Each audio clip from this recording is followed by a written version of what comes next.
My name is Mark McGuinness, and this is the 21st Century Creative, the podcast that helps you thrive as a creative professional amid the demands, the distractions, and the opportunities of the 21st century.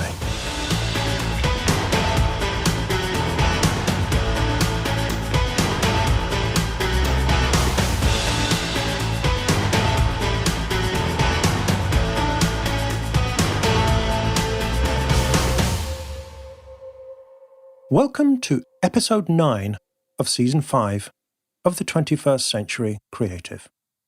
Today, I'm going to share with you a remarkable story that will be of special interest to those of you who want to build a successful business around your creative talent. My guest is Crystal Lauk, an illustrator who took an unconventional path by creating illustrations for tech companies and founding a studio that counts Google, Uber, Facebook, and the New York Times among its clients. It's a fascinating story of discovery and enterprise at what Crystal calls the intersection of delight and clarity through illustration. And she gives us a peek behind the curtain at what it takes to land big-name clients for a small creative studio. So, if that's one of your ambitions for your business, pay close attention to what Crystal has to say on the subject. On a personal note, my poetry collection continues to advance at glacial pace. It's at the stage where it's 95% done, and I'm tweaking the existing poems and adding a new poem here and there. I have something called the spectrum of perfectionism that I sometimes use with coaching clients, where you basically decide how perfect you want a particular project to be. And this one is definitely at the as perfect as possible end of the spectrum. So I will no doubt keep working on it until I find a publisher and they tell me to stop because it's going to press.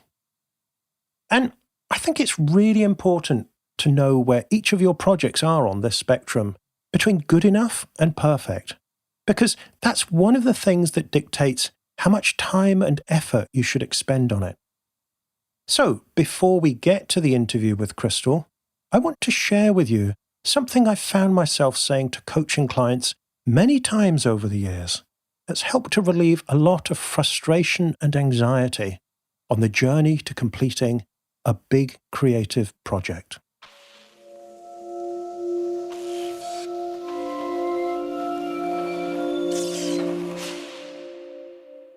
Every creative project is a revolving door. A lot of productivity advice tells us we need to stop procrastinating, beat resistance, and get things done. The Americans love to talk about shipping, meaning finishing something and sending it out into the world. This emphasis on getting things done and out to market is part of their extraordinary entrepreneurial culture. Famously, Guy Kawasaki even said, "It's okay to ship crap, as long as you keep innovating and fixing the problems with the first version of your product." At the opposite end of the spectrum to shipping crap, we find the perfectionists. These are the people who say it's important to slow down, to take your time, and do the best job you can. If a job's worth doing, they say, it's worth doing well. So who is right? It partly depends on your personality. You probably already know if you have more difficulty with perfectionism or patience. If you're a perfectionist, you have trouble letting something go and getting it out of the door. So if this is you, it makes sense to focus on pushing harder by shipping something that is good enough for now. On the other hand, if you're impatient and slapdash, you could probably do with slowing down and taking more care, and maybe getting some good feedback before you release your latest work. But it's not all about you. Sometimes it's more about the work itself. Because every creative project has a rhythm and a momentum of its own. Some projects naturally seem to want to move fast. For example, my book, 21 Insights for 21st Century Creatives started as a long blog post that I wrote in a single burst. When I realized that article had struck a chord with my readers, I turned it into a book. And I challenged myself to keep every chapter short, to get to the point, to give the reader an insight and stand back and see what they did with it, and not over-explain or give them every little step. I then published it as an ebook and shared it quickly, which meant I got it into readers' hands and they got the benefit as soon as possible. My poetry collection, on the other hand, is another matter entirely. Some of the poems are over a decade old. None of them were written in a single draft, or even less than 5 drafts. Over the years, I keep revisiting the poems, reading and rereading them, spotting things I missed the first time or even the 50th time. Things that don't quite work, things that could be better, things that will help the poem to really sing. And it's not about perfectionism in the negative sense. It's about taking the time to really listen to the poems, really look at them, and see if I can bring them into the light just a little more. So, each of these 2 books has its own speed and momentum that's independent of me. It would be disastrous if I tried to rush the poetry, and pointless to spend years revising the 21 Insights book. I come across this a lot with coaching clients. Sometimes they're procrastinating and they need encouragement and deadlines to get down to work. Other times, they're in too much of a rush. They're trying to push the work or force it to completion when they really need to slow down and take their time. So, if they're struggling to find the right approach, I tell them, every creative project is a revolving door. I'm thinking about those big glass revolving doors you find at the entrance to big important glass-fronted buildings. If you're in a hurry, maybe because you're late for a meeting, and you try to rush inside by pushing the door, what happens? The door grinds to a halt and an alarm starts beeping and someone comes out from behind the desk to give you a telling off. So by rushing, you've made yourself later than you needed to be. Or maybe you're taking your time, you're dawdling along, looking at your phone or thinking of something else. What happens then? The door comes up behind you and gives you a nudge. You'd better start moving. So, next time you're getting frustrated by a project that feels like it isn't happening fast enough, stop for a moment and take a good look at the work. Will pushing harder really get it done faster? Or is it time to accept that this is a slower moving project? Could it benefit from taking more time and maybe moving a deadline back? Or getting feedback and input from a trusted colleague before you move forward again? Or on the other hand, if you think you have all the time in the world to complete your project, have a look at the calendar and ask yourself if that's really the case. Is it maybe time to pick up the pace and inject a little urgency into your process? Whichever it turns out to be, your work will become easier and also more rewarding when you adjust the pace of your work to the speed of your project's invisible revolving door.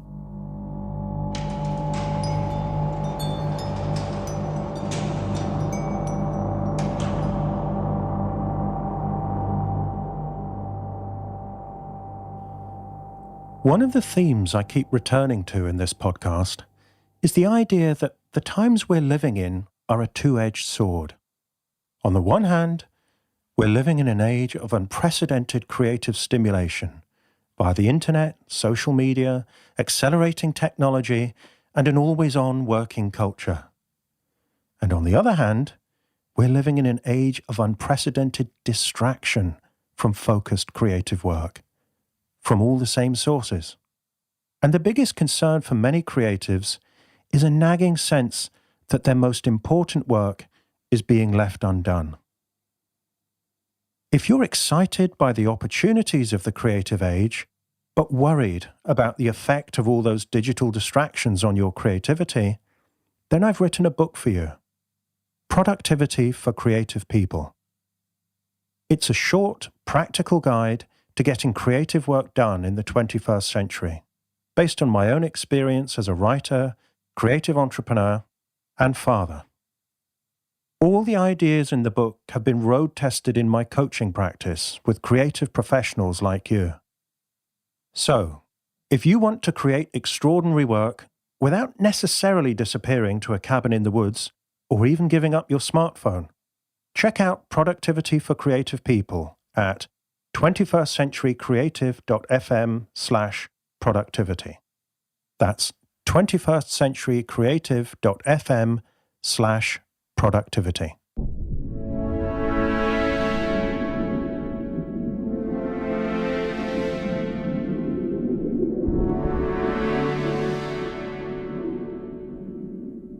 When we think of illustration, probably the first thing that comes to mind is a children's book. And we've already featured a wonderful children's book author and illustrator, Nadia Shireen, back in Season 4 of the 21st Century Creative. But my next guest has found a very different canvas for her work as an illustrator. Crystal Lauk is the founder of Crystal Lauk Studios in San Francisco, and her illustrations can be found on the web pages and the apps of Google, Uber, Facebook, Intercom, and other tech companies, as well as in publications such as the New York Times and Fast Company. Crystal's work has been recognized by American Illustration, the Society of Illustrators, and 3x3 magazine. Operating at what she calls the intersection of delight and clarity through illustration, she and her team help communicate complex ideas and brand values in an attractive and engaging way. For example, they help their tech clients make their products and platforms feel more human and user-friendly, using illustrations to enhance the look and feel of websites, apps, and internal communication systems. Crystal is really opening up new territory as an illustrator, both creatively and in terms of business opportunities. So she's a great example of taking a traditional artistic skill and applying it in new ways.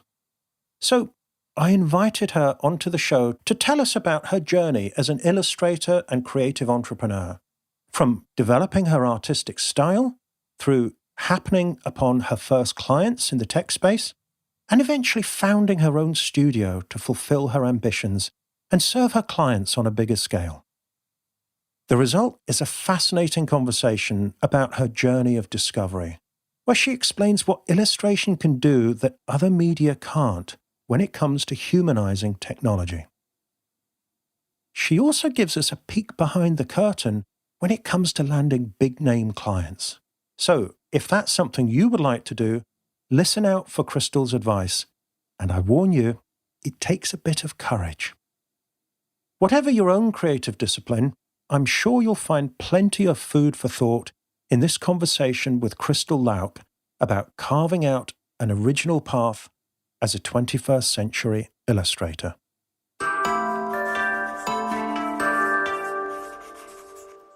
Crystal, when did you get seriously interested in illustration?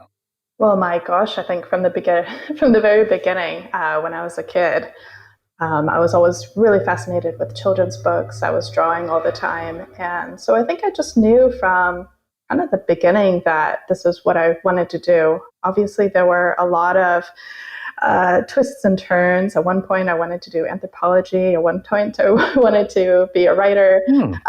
But it always came back to illustration. And what was it about drawing or painting, and specifically illustration? What was it about that form that captured you? I think it was just a really wonderful way to express myself, and it was almost cathartic for me.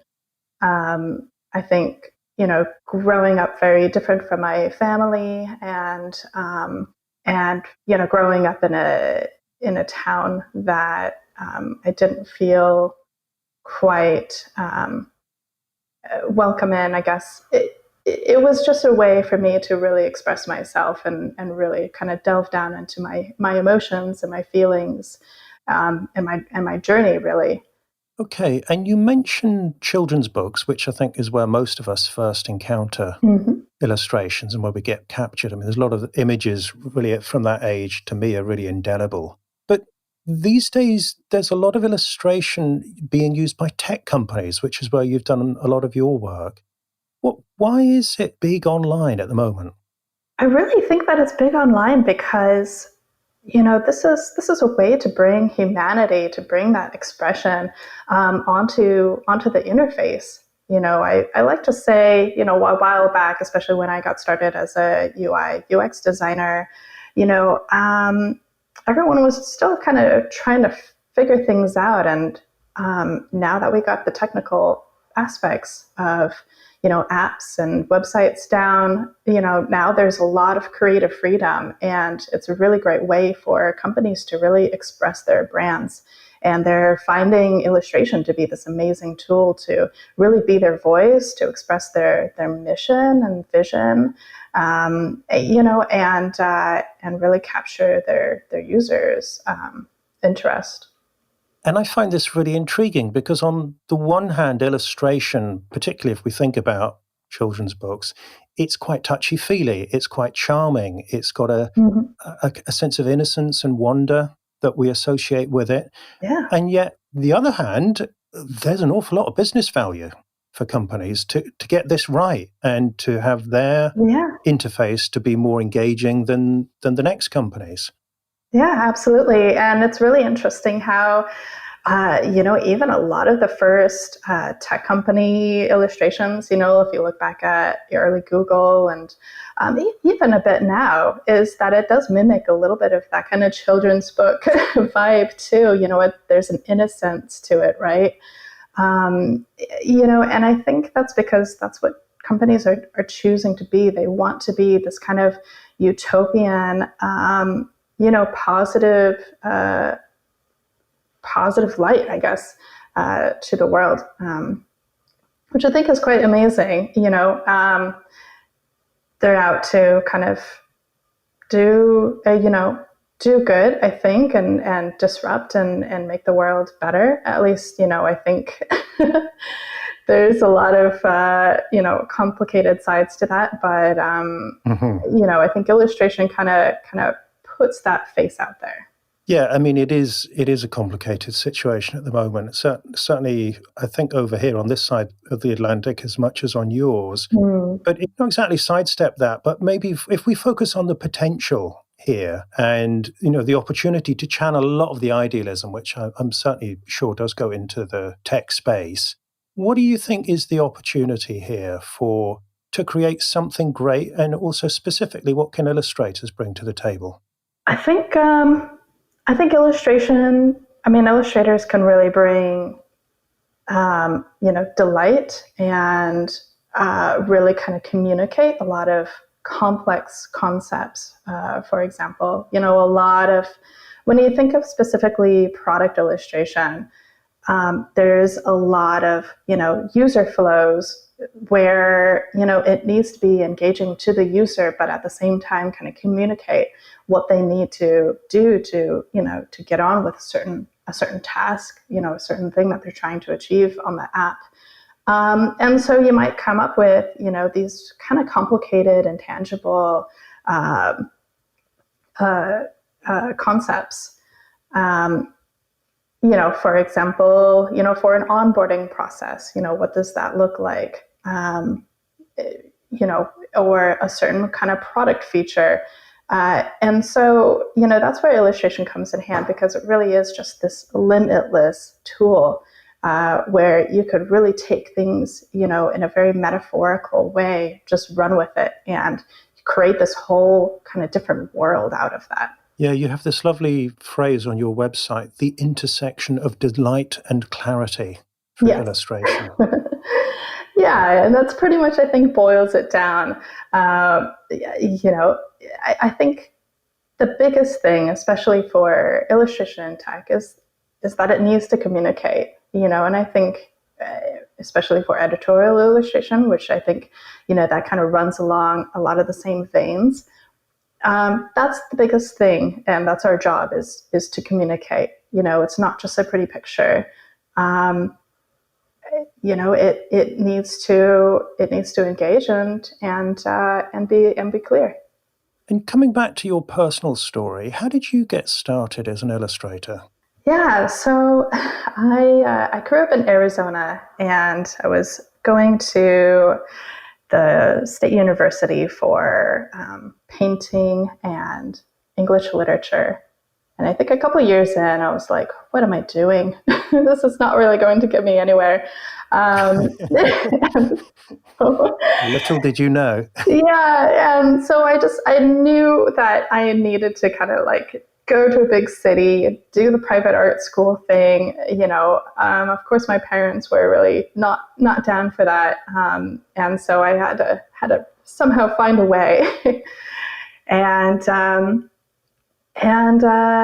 I visited San Francisco a few times, and I just fell in love. And one day when I was in San Francisco, I wandered into the Academy of Art industry show, and I was like, oh wow, this is some really great work that the school is putting out.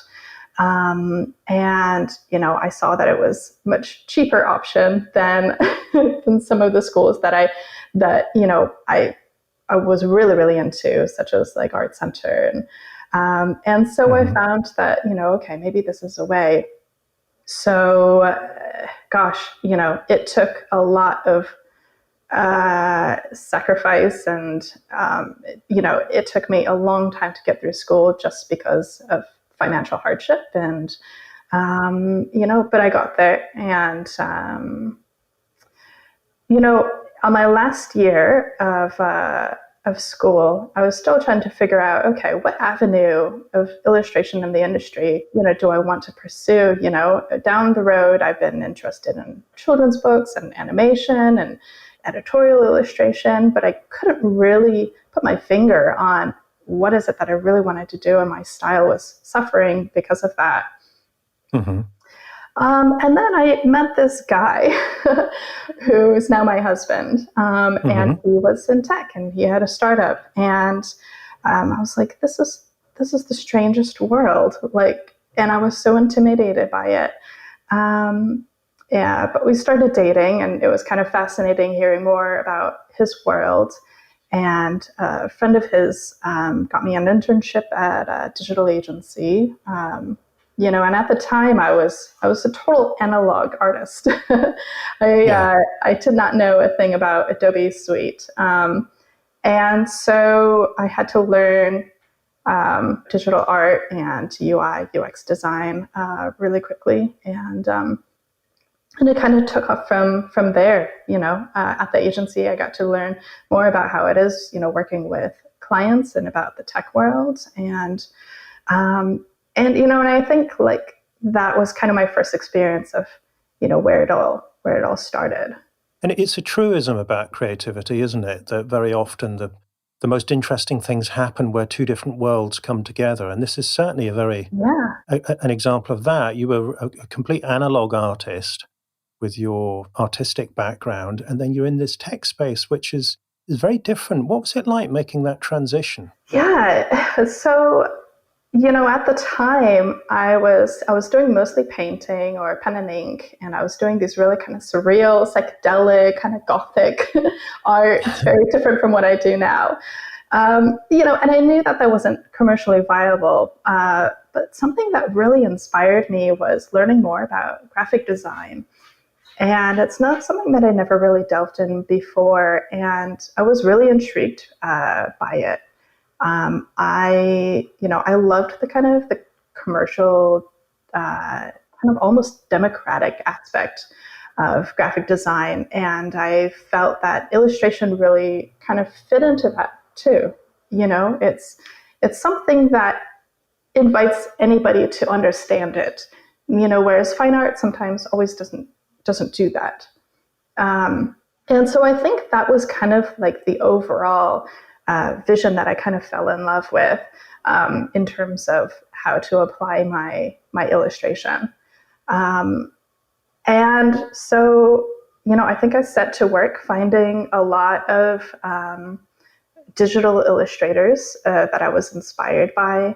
and kind of started to mold my style into this new world that I was intrigued by. I loved the idea, for example, with graphic design of minimalism and keeping things really concise. I kind of loved that, and it was such a far departure from what Yeah. what I did in the past. So it was refreshing to me, and so that kind of took off from there. My final year, I started creating this very different work, and it started getting a lot of attention. I was able to get a project with a several month-long project with Facebook right off the bat. Whoa. Off of graduation, and shortly after, got a project with Uber. And so that was really kind of exciting, and just sheer luck as well. What was it like when you realized that this was out there and people were seeing your work and clients were valuing it and it was making a difference to these products? It was really exciting because it was just a new way of illustration being utilized. And I loved that because, I always saw the value of illustration, but it was always in this very, traditional way. And I think a lot of people still view illustration like that. But I think just being such a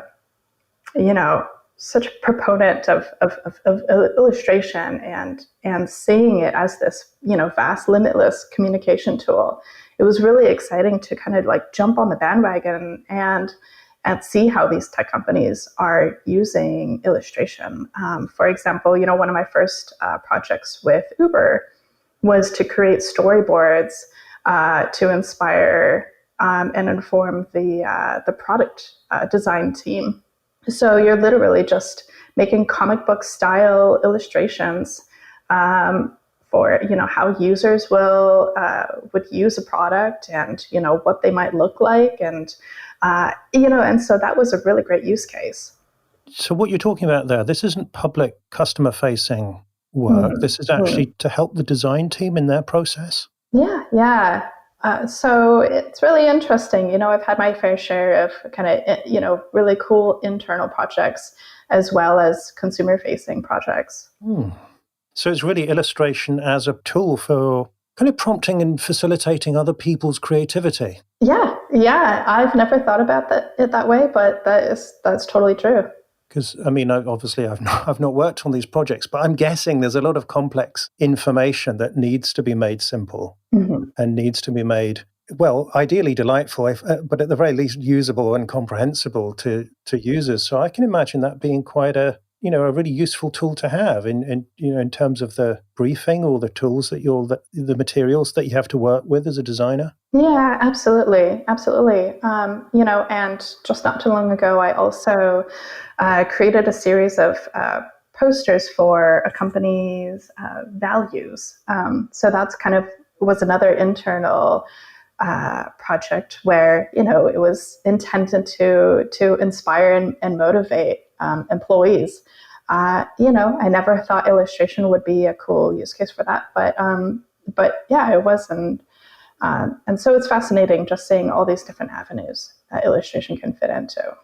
Yeah, I remember years ago seeing a blog post by Ben Terrett, who's a designer here in the UK, and he was just looking at starting work on the UK government's online presence, on making the government websites more accessible and user-friendly. And the analogy he used was, he said it's a bit like being asked to design all the road signs in the country, because once you lay down that kind of iconic style, then that sets that goes forward. I mean, it's gone since we've had proper roads here in the UK, as I understand it's been essentially that style. So that designer really had that design team really had a big influence on our everyday lives. And I guess that what he was saying in the digital space, it's like opening up a whole new plane of opportunity there.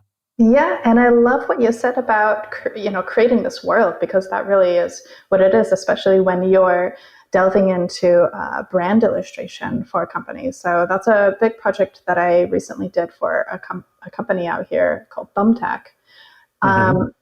And so I was responsible for creating the illustration style for the brand. And with that, you really have to build a whole vast world, that works together, that can apply to everything that they want to communicate within their product or their or marketing. And so that was a really amazing project. And the process there was to really look into their mission and their values and their demographic and what they're all about. And what does that look like when you take those concepts and build it into a visual world? What does it operate on? And yeah, so that was a really, really cool project, and kind of very similar to the example that you gave. Okay, so you graduated from college. You got these really cool projects right out of the gate. Facebook, Uber, Mhm. the other startups. At what point did you form your own business?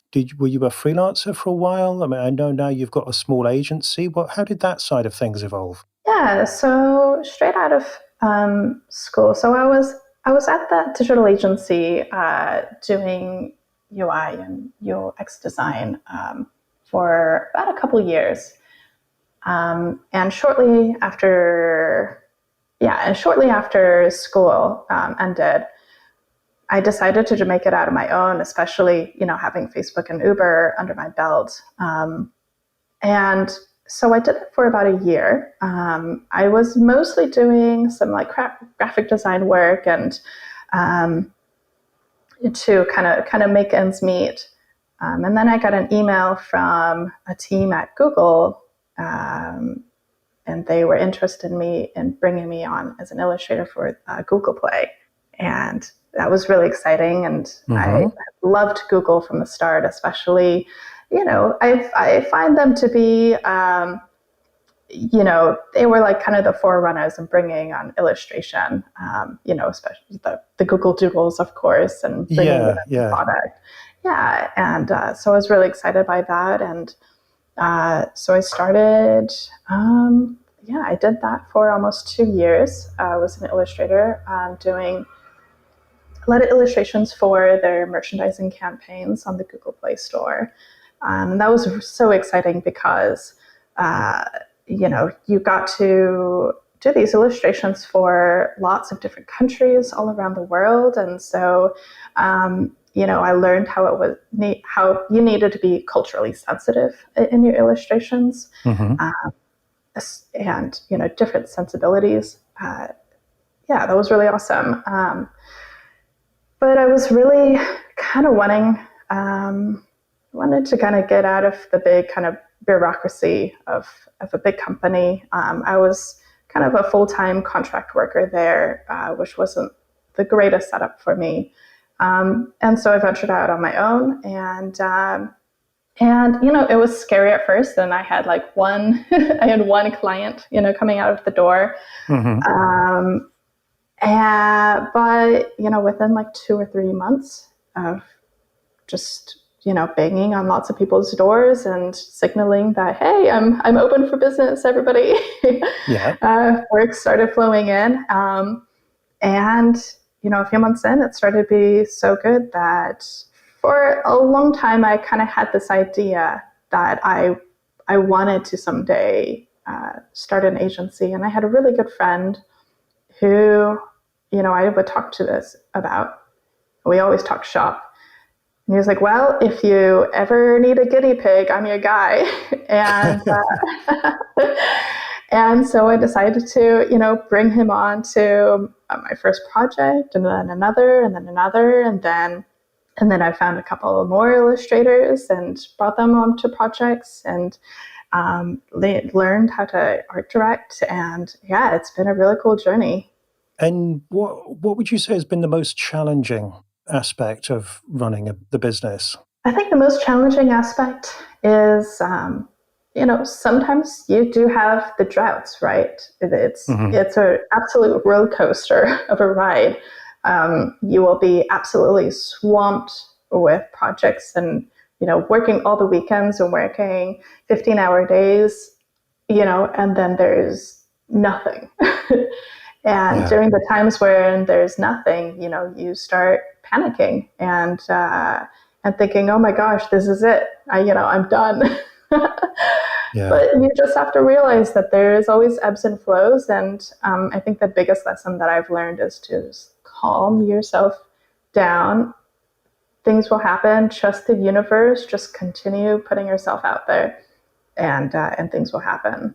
Yeah, I like the way you say trust the universe and continue putting yourself out there. So we're not Mhm. sitting there, saying that you trust and they will come to you. You are actually reaching out and making this happen, right? Yeah, absolutely. A way that I like to think about it is, everything can be a spark of opportunity. It's just the way that you look at it. And Hmm. so, I go to a lot of networking events. I email lots and lots of people that I'm interested in working with. I follow up with them and follow up with them again. um, I obviously doing podcasts like this. It helps as well. Hmm. And so, yeah, like anything worth doing, it just takes work. And and I think one of the biggest lessons that I learned is always be signaling that you're open for business, that this is what you do, that this is something that you're really passionate about. And people will see that, and I think it will intrigue your potential clients, that this is your world, and this is something that you have this great knowledge about, and and signal how you can help them. That's the biggest thing. It's a business need. Okay, so how do you signal then? So I think I always, reach out to someone. Hey, like let's grab a coffee. I would love to, hear more about your company and how illustration can fit into that. Um, uh, you know, and uh, and so I think people really respect that. Just a chance to kind of like sit down and brainstorm, and just make a conversation out of it. So it's a real, it's very much about direct outreach for you a lot of the time. Yeah, all in all, like this is a people Hmm. business. It's all about your reputation, and it's all about the connections that you make. Um, Hmm. so I love getting really, really involved with the illustration community here, um, and yeah, reaching out to as many people in the tech industry as well, and kind of bridging that gap. So I'm imagining somebody listening to this conversation and being really excited and inspired by the opportunity, whether they're an illustrator or a different type of creative, the opportunity to build something very special and original and creatively and business wise rewarding. And then maybe their heart sinks when they hear you saying, you've got to reach out, you've got to send that email to a stranger. What would you say to somebody who's feeling a bit nervous about doing that and thinking, do I really have to do that? Well, yes, you really have to do that. um, I think all in all, it is all about kind of balancing that entrepreneurial spirit with your creative side. And a lot of times, like I get it. I'm an introvert at heart that's had to learn to be an extrovert for my business, to get the work that I love. Um, and so it just takes that little kind of ounce of courage and just, why not just do it? And just be thoughtful, just be human, just be yourself. Remember that these are people too who are, hiring people like you because they need to fill a business need. And I think the more that you kind of separate out that from this passion that is the center of your soul, and kind of also know that it has this other aspect of being a business. Um, it will allow you to do more things like outreach. I love the way you say that you're an introvert who's learned to be more of an extrovert because I mean I can say I'm Yeah. I'm absolutely an introvert on on any kind of scale that you would care to mention. On top of that, I'm a poet, and even worse than that, I'm British. And so what I say to clients sometimes is, well, look, if I can do this, then you can do it. I mean, there are some people who are quite happy doing it, but a lot of creatives are introverted because we gravitate to doing things that take a lot of solitary concentration to get it done. But in order, Yeah, you absolutely. could be the opposite end. You could be great at reaching out and partying and networking, but actually find it hard to sit at the desk. So nobody gets a free ride. Mm-hmm. Exactly. So, and you have to keep that introverted part of yourself. As you said, it would be hard to sit at the desk all day and really delve in and focus and get in the zone if you're just extroverted all the time. And so there's a time to be introverted and observe and and be in that world, but then you have to step out of it and put on another hat and do the business side and outreach side as well. And how do you manage that transition, or those two roles, so that they don't interfere with each other? It's difficult, and sometimes they do, and it takes a little bit of discipline, to be honest. I think just knowing how to manage your time. A great thing for me is to set aside, specific amounts of time that I'll commit to outreach. And you almost get into a particular kind of zone when you do that. And then, if you have a whole day where you don't have any meetings, you don't have any events, or you don't have any, times when you're talking to strangers on a podcast, then that's your time to, really kind of sit down and be your introverted self and really delve in, get into that, that yummy kind of zone time. Yeah, I really like that idea of, that you can get into the outreach just as much as you can maybe get into flow when you're doing a piece of illustration. I think it's David Allen who says somewhere, if you batch all your most difficult phone calls, then you don't have to work yourself up to make the call every time. You work yourself up to do the first one, and then you do that, and then you do the next one and the next one and the next one while you're in, uncomfortable phone conversation mode. And then you've blitzed through it, and Exactly. you've got the rest of your day or the rest of your week even to get back to doing the things you enjoy the most. Exactly. Yeah, and I think the interesting thing about business, I think that's the hardest thing about business, and building your own business, running your own business, is not so much, how to fill out W-9s or whatever. It's or budgeting or what have you. It's actually the psychological part of it, and the hat switching that's going on. Yeah.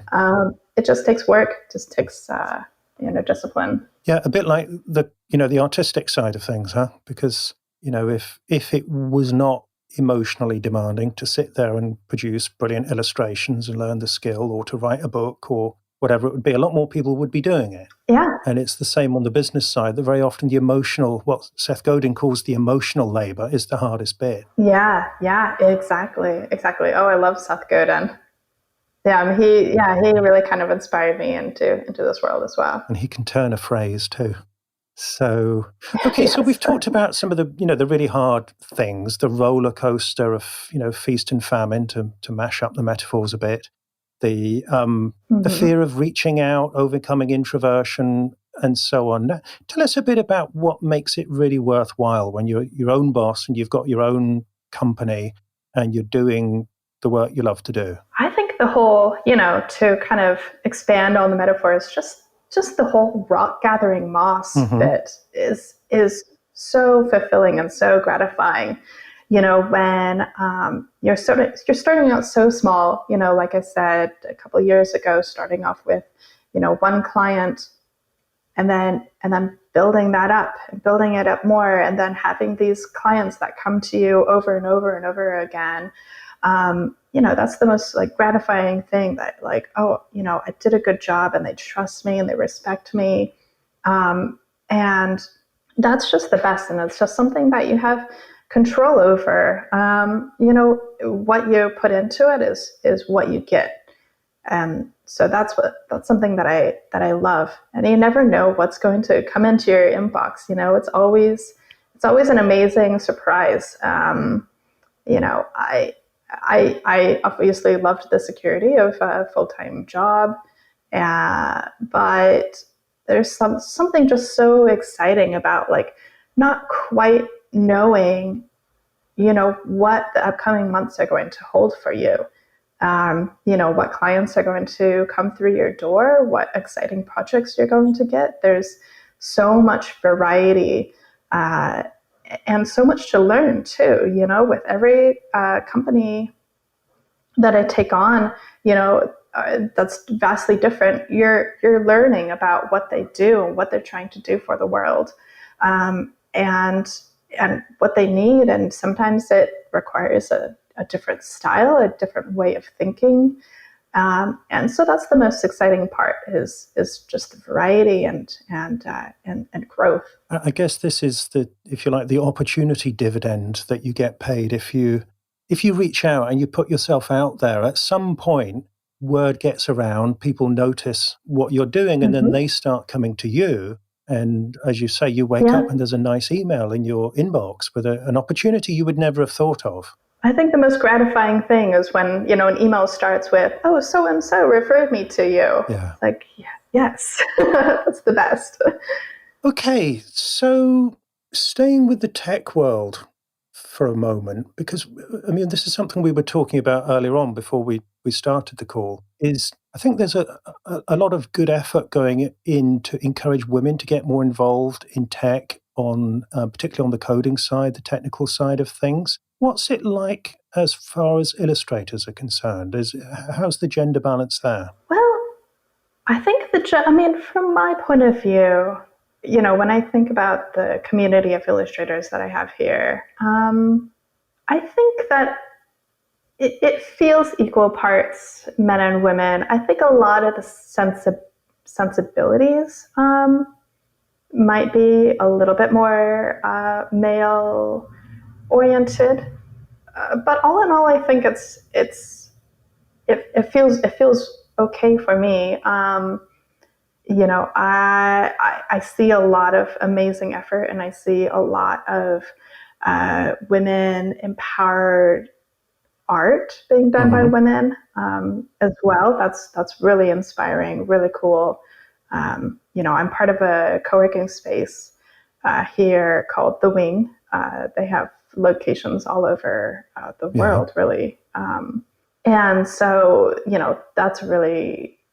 I think that's a really great way to kind of, get into the female community and see what a lot of, women are doing and how they're leading. And, that's always really inspiring. Obviously a lot of the users are going to be female, so it makes sense to have that diversity represented in the teams that are actually creating the product in the first place. Oh yeah, absolutely. And I think of the projects that I've been a part of, for example, going back to Thumbtack and considering color palettes, for example, all of this is, you have to be very mindful of what you're saying with the most subtle of things. It was like, okay, let's not use too much of that purple. That feels a little bit more feminine. Let's not use too much of that blue. That feels a little bit more masculine. What's that kind of balance?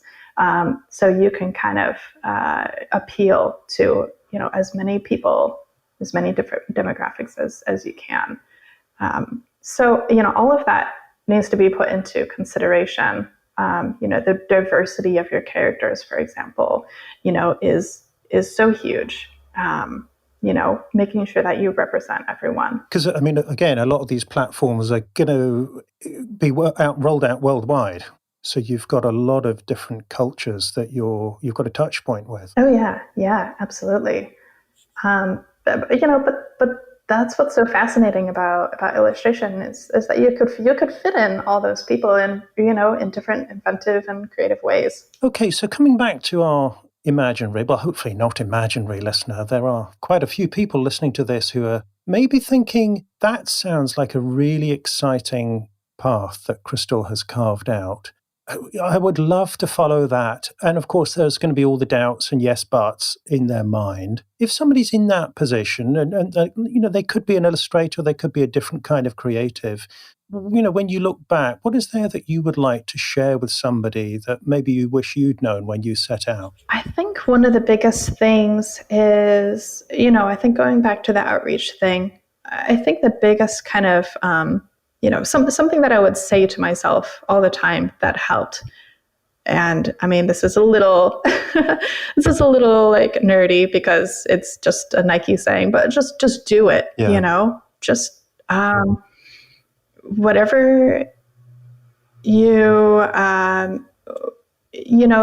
can always kind of see a pathway to getting what you need and what you want, and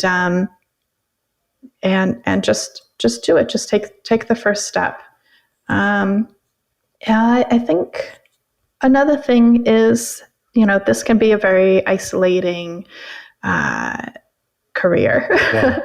A lot of the times you're very much alone, and find your community is so important. And that's been major for me, to be able to find a really great network of other illustrators. And I have a lot of illustrator friends who, are more in editorial, or they're more in concept art, but there's a lot of similarities, within the industries that you could, you could talk about and relate to, and that helps so much. And so I would find that pronto. Yeah, I think that's really important, because it's so easy when you're at home in your own studio or office or whatever to feel that because I'm struggling, there must be something wrong with me. How come I haven't figured this out? And then you go along and you meet people who do the same thing. And very often you find, they've all got the same challenge. It must be an occupational hazard. Exactly.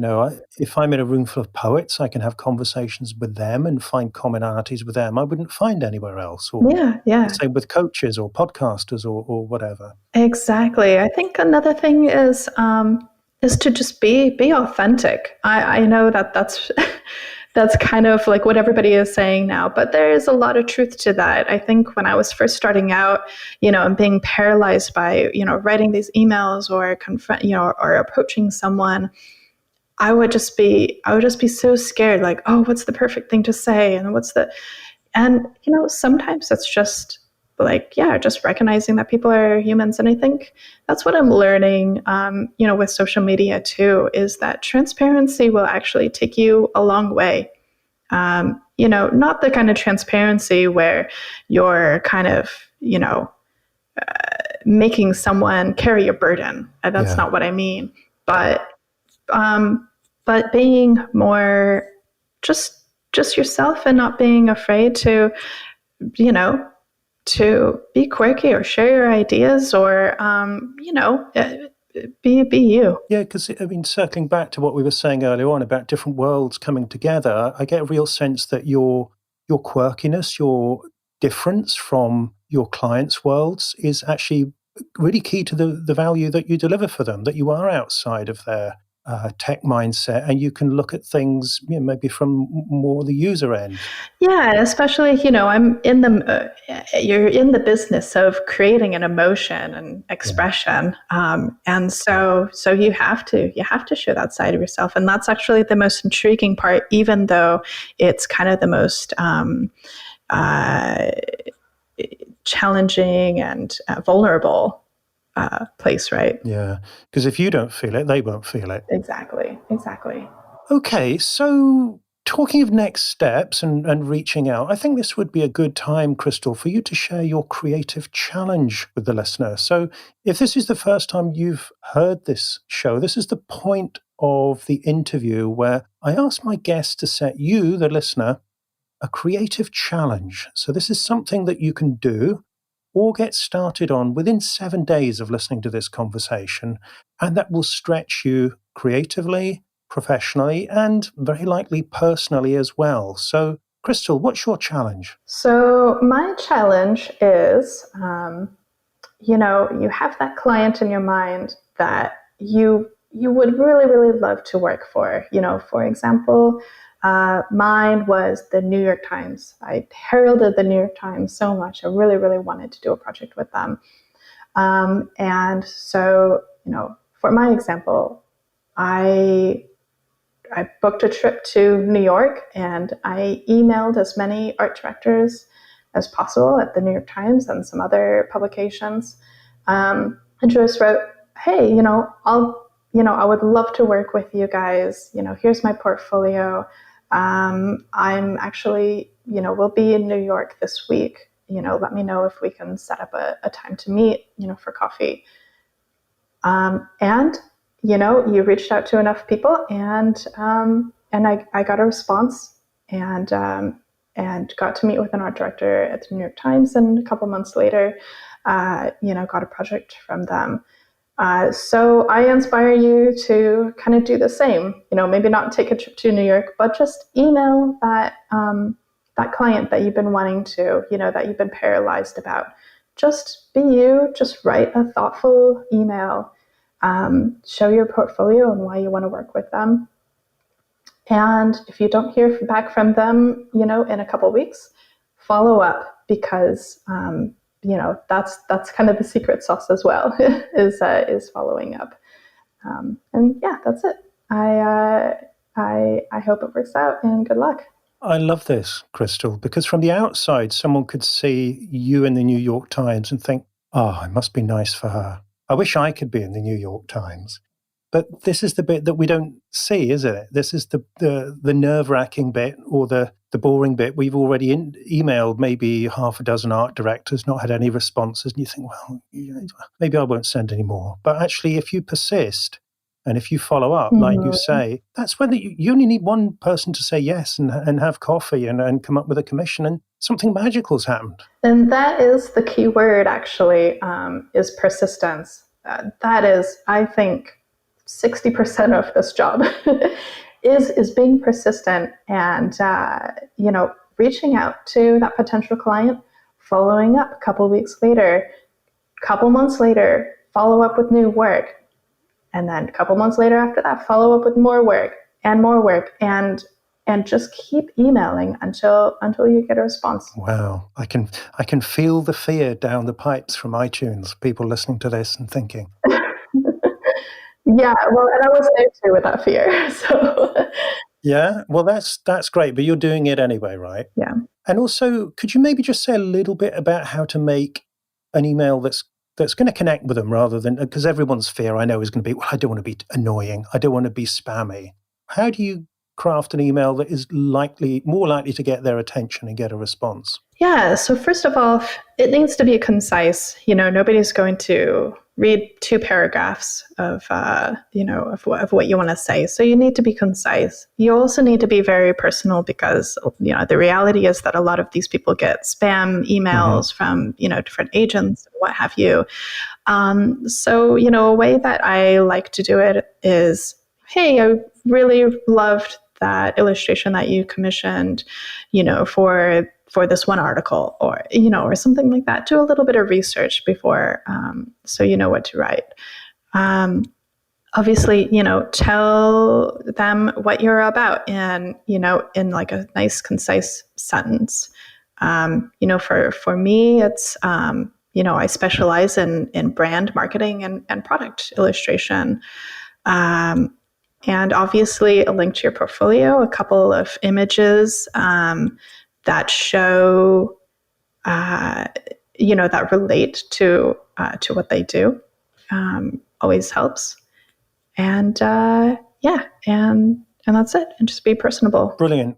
Thank you, Crystal. That's a great challenge and a really enlightening interview. So if somebody's listening to this and they would like to know more about you and your work, where should they go online?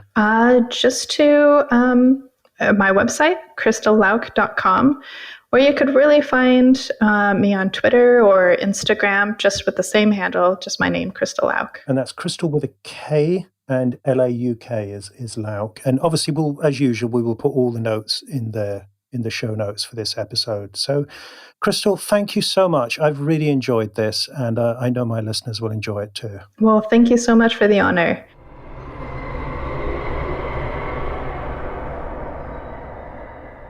You have been listening to the 21st Century Creative, hosted by Mark McGuinness. You can find the notes for today's show, as well as all the backlist episodes of the podcast, at 21stcenturycreative.fm. If you enjoyed the show, then I hope you'll subscribe in iTunes, and I'm always grateful for your reviews and also for sharing the show with your friends and followers.